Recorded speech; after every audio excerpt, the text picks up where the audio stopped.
Hi అండి, అందరికీ నమస్కారం అండి. అందరు ఎలా ఉన్నారండి?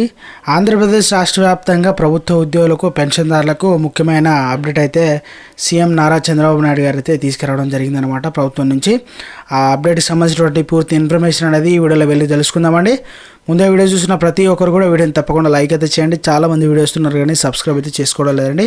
దయచేసి సబ్స్క్రైబ్ చేసుకోండి, సపోర్ట్ చేయండి. తోటి మిత్రులందరూ కూడా వీడియోని షేర్ చేయండి. వివరాలు కనుక వెళ్ళినట్లయితే మళ్ళీ జిల్లాల పునర్విభజన ఉద్యోగుల కోసం సిపిఎస్పై కీలక నిర్ణయం.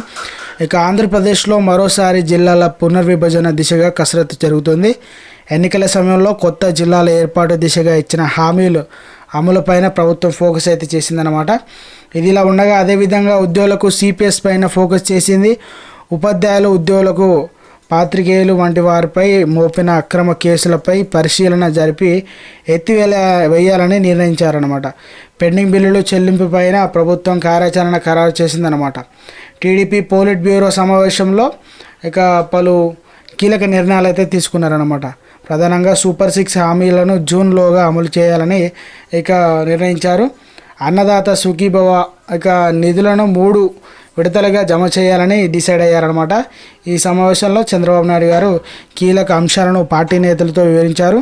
ప్రఖ్యాత కిమ్స్ ఆసుపత్రి, అమరావతిలో మెడికల్ కళాశాల, డీమ్డ్ మెడికల్ యూనివర్సిటీ పెట్టడానికి ముందుకొచ్చిన సీఎం అని చెప్పారు. టీడీపీ కార్యకర్తలు, నాయకులకు సంబంధించి వైసీపీ ప్రభుత్వం పెండింగ్లో పెట్టిన బిల్లులు త్వరగా చెల్లించాలని నిర్ణయం తీసుకున్నారన్నమాట. వైసీపీ హయాంలో వేధింపులు, హత్యలు, ట్రిబ్యునల్ ఏర్పాటు కోరడం అయ్యిందనమాట. అయితే ఆ ప్రభుత్వం చేసిన ఘోరాన్ని ఇక ఈ ప్రభుత్వం చేయకూడదని నిర్ణయం తీసుకుందనమాట. ఏవైతే ప్రభుత్వ ఉద్యోగులకు, పెన్షన్లకు రావాల్సిన ఏవైతే ఉన్నాయో పెండింగ్లో బిల్లులు కూడా అవన్నీ కూడా త్వరలోనే అమలు చేస్తామని చెప్పడం జరిగిందనమాట. హామీ కూడా ఇవ్వడం జరిగిందనమాట.